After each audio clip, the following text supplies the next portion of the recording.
throws us all sorts of professional and personal challenges, from tricky coworker dynamics to those inner battles that make everyday tasks feel overwhelming. So let's start by chatting about how we handle high pressure situations at work or in our kind of routines. It doesn't have to be at work. No. And times when we've had to either stand up for what's right or, push through whatever discomfort to get the job done. Because those are, it's knowing when to do what is the real trick, isn't it? Yeah. Well, that is the real trick. I mean, many times we think we can all be replaced, right? There's not a single one of us who's ever been in a job where we're irreplaceable, right? It's just the cost to replace you. And that's the only part of that equation. It's someone else will do your job. You're not the only person who can do that. Yeah. And if you think you are, you're a fool. And so, be very careful where you make your stands. Now, understand that sometimes if you need to make a stand, it may mean having to find a different job. But my answer to that has always been, if that's where it comes from, you probably need to find a different job anyway, because why do you want to work there? Why do you want to work someplace that is so different from what you want to be, project, kind of, right? Well, if they don't have the same vision, morality, so to speak. Oh, yeah. Yeah. Now, maybe it's the only gig in town, and so your choice is to work there or leave town, and there's reasons you can't leave town. I suppose, that is still a possibility even in the modern world. But, still, right? We all have to make these choices. And oftentimes we end up, when we stand our own moral grounds, when it's appropriate, because sometimes it's just you disagree with your boss, but your boss is, hey, he's the guy who signs a check. Ultimately, you do what he says. Right? Yeah, but what if there is no repercussions? What repercussions? Maybe he was right. That. What if it's not a work thing? Because I can ride righteous moral indignation for years. You can also ride it straight to the gates of hell. Right. There is not a single mass, shall we say, human tragedy that hasn't started by someone on their moral crusade. Mao, Stalin, the names that we don't say, Pol Pot, all these people were on a moral crusade. It was about morality in their worldview. Millions died because of it, but hey, they rode their righteous indignation all the way to hell. So what you view as moral may not be viewed by the rest of the world, history, as moral. So be careful with your moral judgments. That's why we say people in glass houses don't throw stones, because every single one of us either lives in a glass house or is putting up glass panels, because it's not a one of us. I'm breaking my own morals. Yes. Often, in order to fulfill your own morals, you have to break your own morals, right? That happens. How often does that happen? But I don't get it. Didn't we teach this to our kids? 2 wrongs don't make a right. Yeah. Yeah, but somehow we forget that when we become adults. We teach it to our children, but we don't practice it. But anyway, that is the question, right? Oftentimes you have to do things. I work in a creative field where people work as editors, and they often have to try to figure out how to create somebody else's vision. And oftentimes, especially young editors, they don't always take direction, to heart. But it should be this way, but that's not what they want. But it looks better. It's not what they're looking for. They're trying to set a different mood. Follow their directions and see what their vision comes out to. They may say it sucks. Great, I've got another idea. And because you're a good editor, you've had a second cut ready, because you can do it relatively quickly if you're doing it at the same time. But relatively quickly. Relatively. Yeah. Well, Editing. well, yes, it's trying to figure out what somebody else's vision is. And oftentimes people don't really know what their vision is, and that makes it difficult to do creative editing. So, and then there's just, routine editing where you essentially do the same thing over and over and over again. There's no creativity in that. That burns people out, at least the creative people. Okay. Because they want to do something creative, and what they're only doing is they're putting in credits and an intro, then slapping on to finished work, and off it goes. And they're spending 20 minutes doing the same thing over and over and over again. So anyway, but oftentimes, the person who signs your checks, as long as you're not doing anything immoral, ultimately it's their call. It is their call. And you can either go work somewhere else or do the task that you've been asked. Yeah. Sadly. Sometimes they're right. Sometimes you are. But ultimately, it just is what life is. It's not that difficult. I mean, they are paying you for your time. Yeah, they're renting you. Yeah. It's not that hard. Yeah, and sometimes they're renting you for your opinions, and other times they're renting you for your physical labor, right? You're not always being rented for your mind. Sometimes you're being rented just to do a simple task. We're not, I don't pay you to think, I pay you to do. Right? Yeah. And in a sense, it's true. Yeah, they don't really want you to turn off your brain, because if you see something, fundamentally wrong, they do want you to bring it up to them. But what you perceive as wrong may not be wrong in the grand scheme of things. And so, yes, we know about that. But of all the solutions, this was the best one. So, but can't something be done? No, it screws everything else up. So that's why your job is to do that. You're the one who fixes the problem. Yes, we know it's a problem. We hired someone whose job it is to do this simple, silly task. Spin something around, whatever it is, the task of the day. For whatever reason, the machine can't spin it around properly. So guess what? You get to do it. And it's silly. We know. You ain't paid to think. You're paid to sit there and spin that bottle 10,000 times a day. Hey, sorry. It's what it is. Some people would be glad to have that job. Oddly enough, one like that is potatoes. Potato sortings. Cool, because machines have a hard time sorting dirt clots from potatoes because they kind of look and feel the same. Mm-hmm. And you don't want to hit the dirt clog hard enough that would also damage a potato. And so guess who gets to sort potatoes? Some dude. Some man or woman or other working on an assembly line, watching potatoes going by. That's a dirt clod. That's a dirt clod. That's a dirt clod. Because when they store them long term, you have to have as little, dirt in there as possible. Yeah. So you literally because we haven't figured out how to get machines to do it as well yet.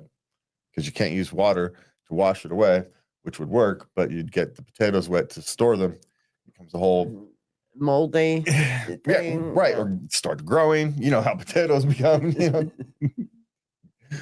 So anyway, all right.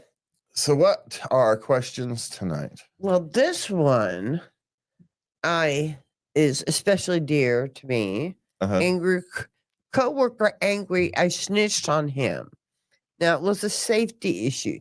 They were having a safety meeting, and they were talking about not being on your cell phone when you're on the forklift. Okay. And the person who wrote in said, hey, but what's his name over there? He was talking on his cell phone. He almost hit me. Well, okay.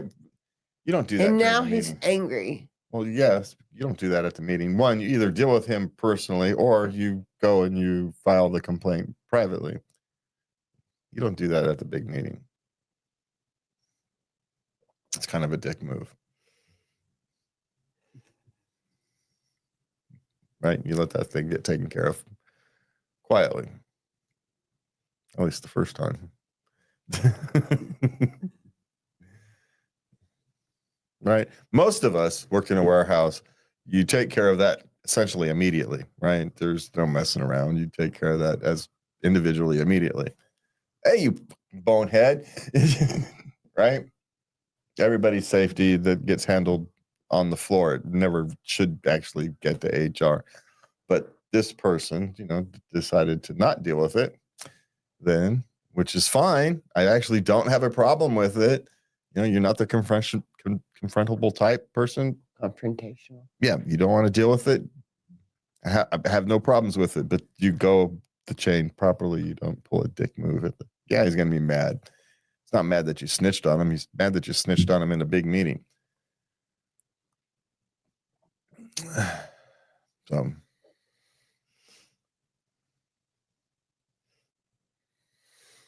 Then he was arguing with him. So obviously, the safety rules aren't followed. yeah, so stop being a dick in the big meetings. Dick. It's the dick move. They're having a safety meeting about this very thing, and you're going to go, right? They're actually dealing with the issue, and there's no reason to individually call anybody out in a safety meeting like that.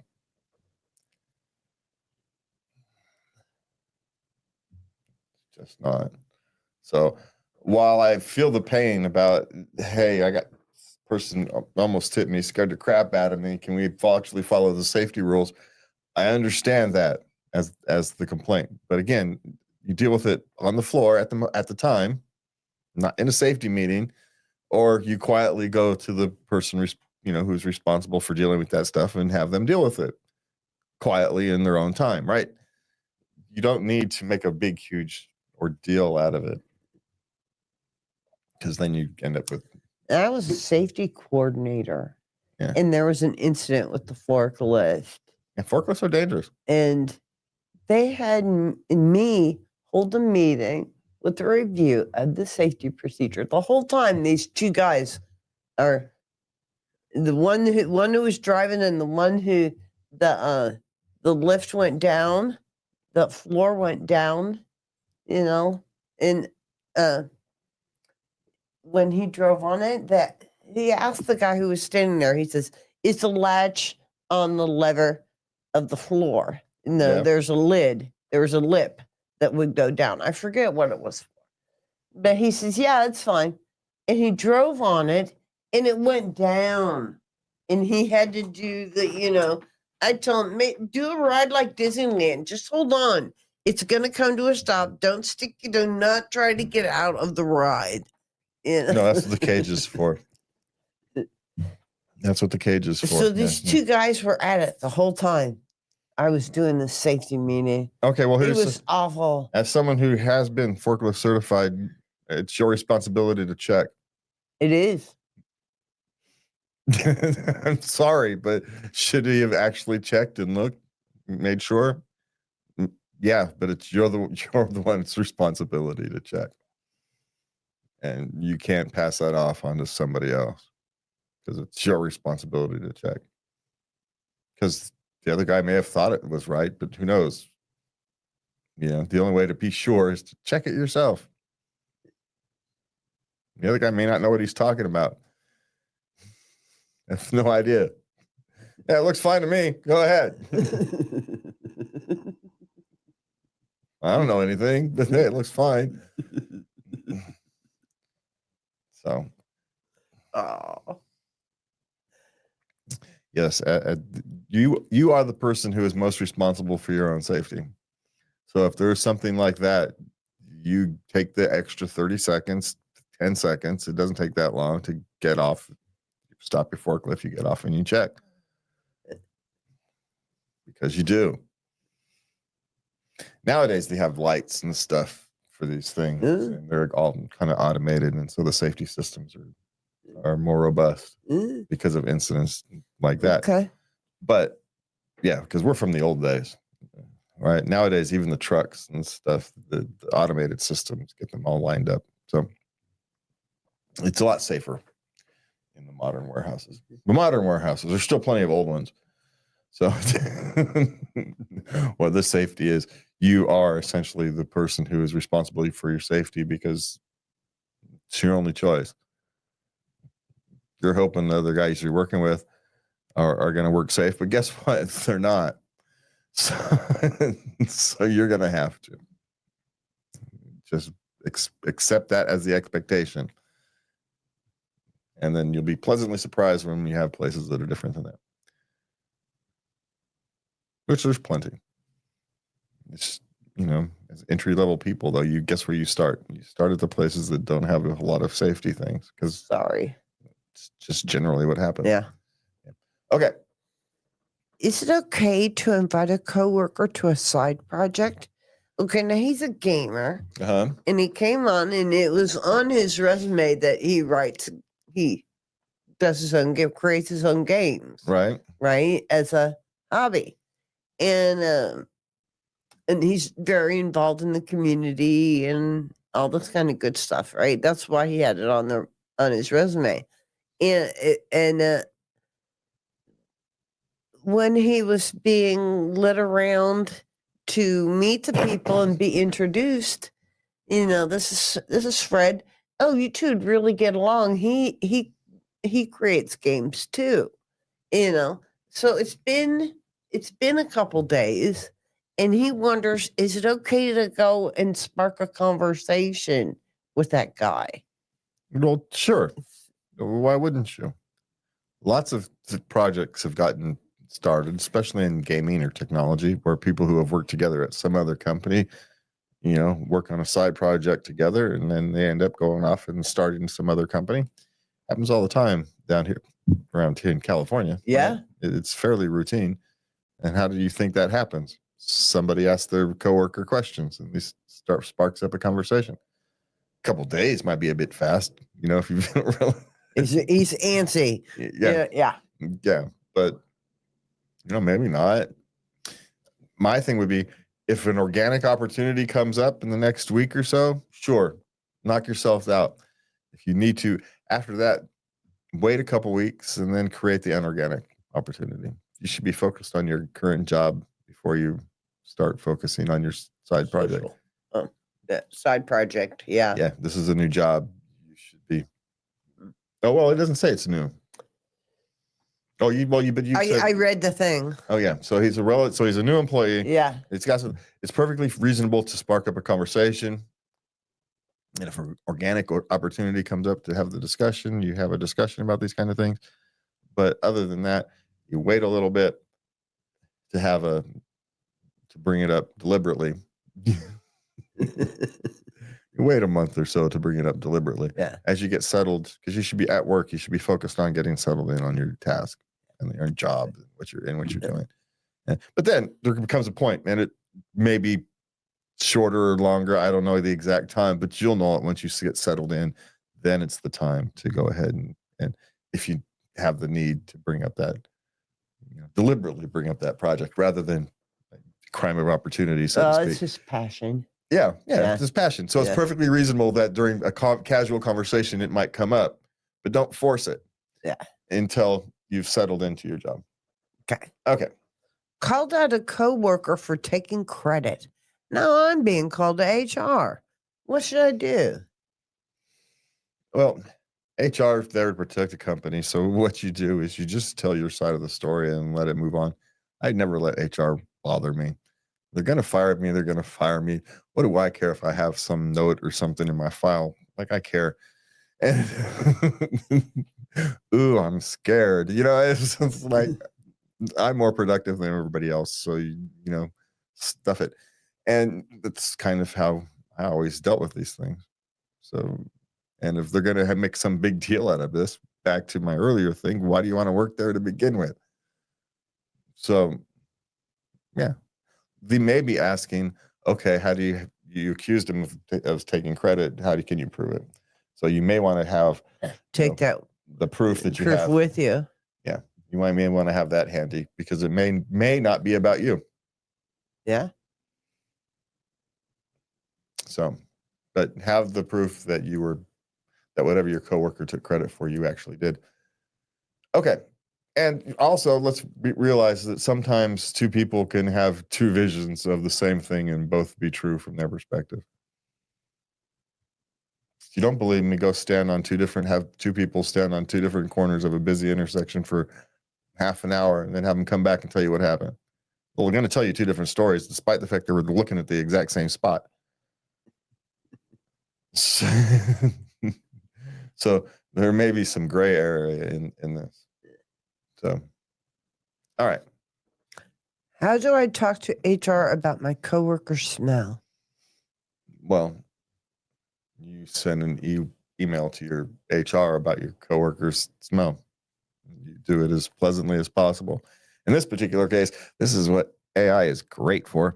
You sit there and you type this exact question into some AI chat agent. It will write out an email for you. You can copy and copy and paste, put in the exact details, make it, because you don't have to be overly specific, right? You just have to let them know that there's an issue. Don't get overly emotional. Just inform them that there's an issue.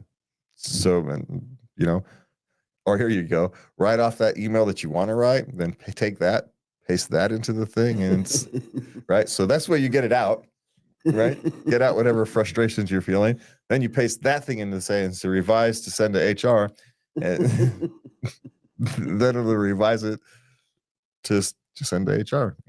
This is the one thing that AI is great for, actually, revising emails. It's great at that. It really is. Because it's got a lot of things to look at and professionalize, and it's just fairly good at that. Now, you do have to change details, right? You have to make sure. You do have to read the thing and edit it so it's correct, because sometimes it has to guess because it doesn't have the information, all the correct information, right? You're not going to give it everything it's going to need, so it's going to take some liberties. Oftentimes, it can be correct because it's generic and general enough to fit almost any situation. But you got to check. Always check your AIs. Okay. What's an underrated work method that significantly make your life easier? Well, here's one, especially if you work in a team, is if everybody does one thing to make the next person's job easier, everybody has an easier job.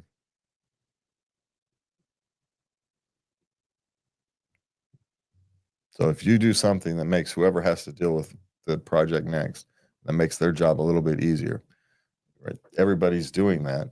Well, guess what? Everybody has an easier job. And it's likely something that doesn't take you much time, doesn't take you a lot of effort, but saves them a lot.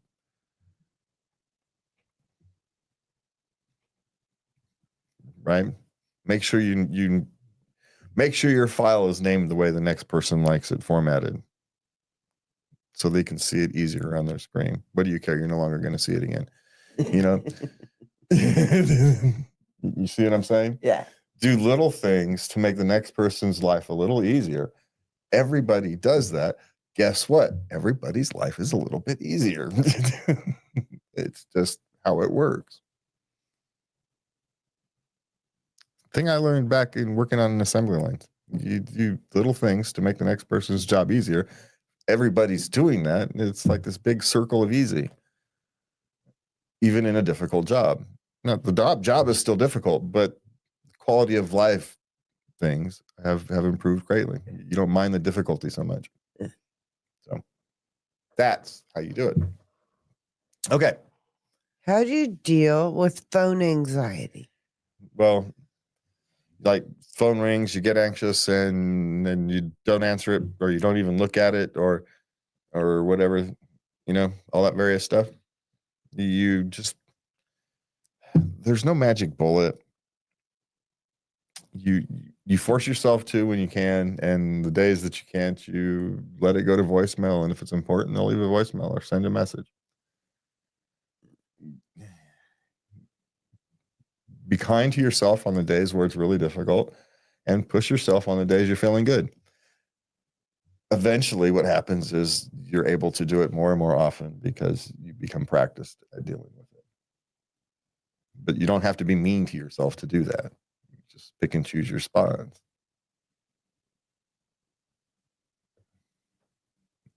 If you're only getting a little internal resistance, well, that's the time you push past it. If you get a lot of internal resistance, okay, then you let it go to voicemail and they'll send you a text if it's important. You know, these are the things that you deal with. Now, making phone calls, you know, we come from a long line of family of hate making phone calls. We just despise it. So some of us have different techniques. One of us will script the first sentence before they make the phone call. Mm-hmm. This is what I'm going to say. Yeah. Others just surrender to the chaos and, you know. Hello. Sometimes I pretend that they called me. And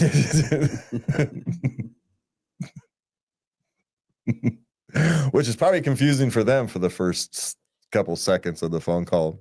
But once the conversation actually starts, it's fine, right? It's just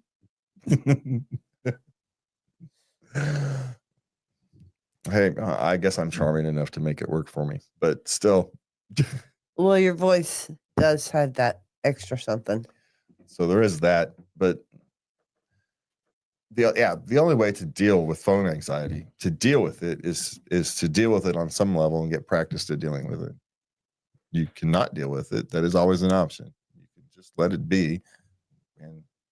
But my suggestion is to make yourself stronger in the face of it by, facing it head on when you can, but being kind to yourself on those hard days, on the really difficult days. Yeah. Okay. People that got thrown into the deep end and told either sink or swim, and you not only did swim, but you thrived. What did you do? Well, for me, if I was allowed to, I get thrown in the pool, don't give me a lot of restrictions. Okay? Don't pull me down.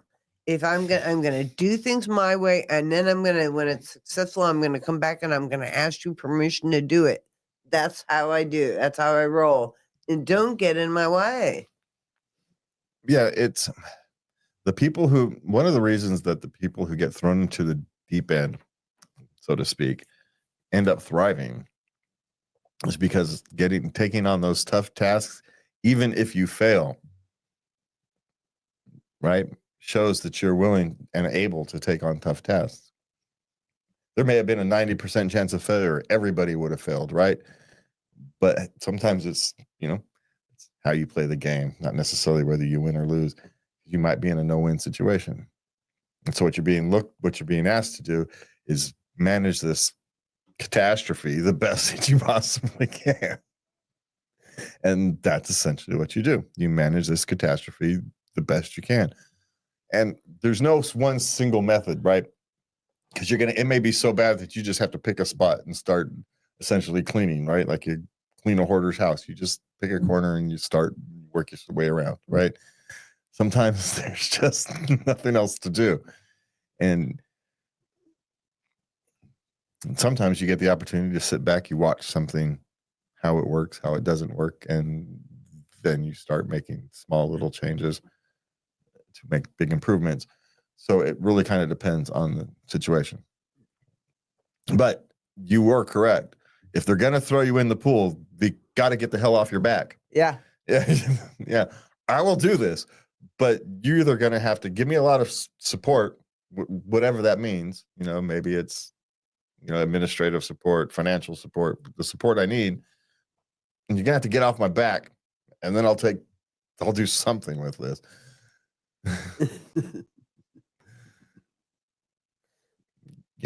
Maybe I need a training class to learn how to do something, but as you find on, maybe I need to hire a consultant because I come across something. There's some unknown, right? So 3 months in, I may need to hire a consultant to help figure something out. You're going to have to accept this now. So there's all kinds of varieties that they're going to have to get off your back and be willing to support you if they really want it cleaned up. So. just going to have to, or walk away. Can always walk away. You can always walk away from a difficult task. You can always just swim to the side, hop out the pool, and say, "Screw you guys, I'm going home." Yeah. And go home. If they're not going to, if they're setting you up to fail without any theoretical advantage at the end, sometimes you can be set up to fail and come out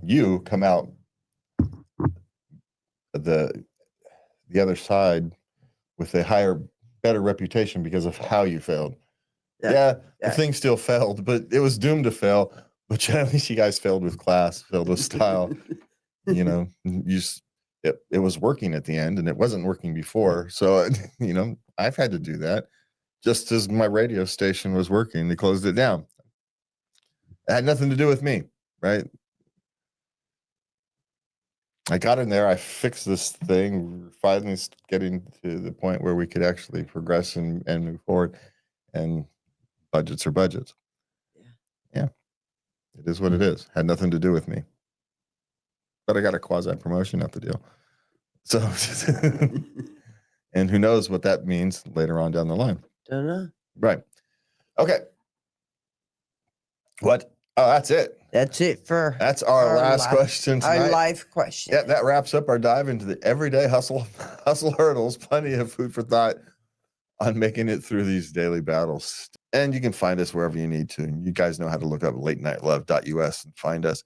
You can also find us at love. You can also send us your questions at love@latenightLove.us is the other one. Thanks for listening. Have a good night. And please remember to love everybody. I've got to get the right. Good night.